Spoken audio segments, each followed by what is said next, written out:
এইমাত্র ভয়ঙ্কর ঝড় বৃষ্টিতে নৌকা উল্টে মারা গেল একজন বিএসএফ জওয়ান। হ্যাঁ বন্ধুরা, এই ঘটনাটি একটি মর্মান্তিক ঘটনাই বলতে পারেন। প্রচণ্ড ঝড় বৃষ্টির কবলে পড়ে নৌকা উল্টে মারা গেল এই বিএসএফ জওয়ান। তো বন্ধুরা, ঘটনাটি কোথায় হয়েছে? টাকির ইচ্ছামতি নদীর এক পাড়ে ভারত, অন্য পাড়ে বাংলাদেশ। জল সীমান্তে কোনো কাঁটাতার না থাকলেও দু দেশের সীমারেখা রয়েছে।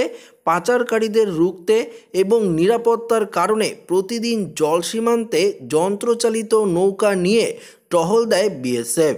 বৃহস্পতিবার রাতে রিয়াজ আহমেদ এবং আরও 4 জওয়ান সেরকমই একটি যন্ত্রচালিত নৌকায় চেপে পাহারা দেওয়ার কাজ করছিলেন।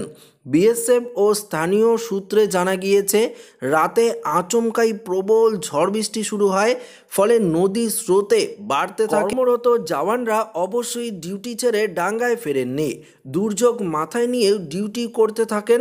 হঠাৎ দমকা হাওয়ায় টাল সামলাতে না পেরে নৌকাটি উল্টে যায়। জওয়ানেরা নদীতে পড়ে হাবুডুবু খেতে থাকেন। প্রাণপণ সাঁতরে ডাঙায় আসার চেষ্টা করেন। 4 জন ফিরে আসতে পারেন, কিন্তু রিয়াজ স্রোতের টানে তলিয়ে যান, তিনি ফিরতে পারেননি। এরপর বিএসএফ রাত ভোর ইচ্ছামতিতে তল্লাশি চালায়, কিন্তু রিয়াজের খোঁজ মেলে না।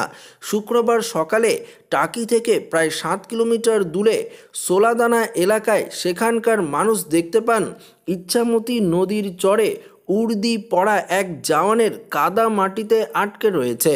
তারা খবর দেন বিএসএফকে। ঘটনাস্থলে গিয়ে বিএসএফ রিয়াজকে উদ্ধার করে বসিরহাট হাসপাতালে নিয়ে যান। তো বন্ধুরা, আপনারা বুঝতেই পারলেন, হাসপাতালে নিয়ে যাওয়ার পরেই কিন্তু ডাক্তাররা মৃত বলে ঘোষণা করে, এমনটাই সূত্রের খবর উঠে এসেছে।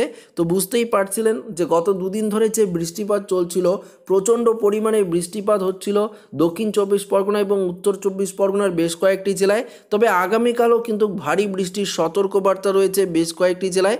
পরবর্তী আপডেটে আপনাদেরকে ডিটেলসেই জানাবো। তো এই ভিডিওটা এখানে শেষ করছি। ভালো লাগলে লাইক করবেন, বন্ধুর সাথে শেয়ার করবেন, নতুন থেকে চ্যানেলটিকে সাবস্ক্রাইব করে নেবেন। ধন্যবাদ।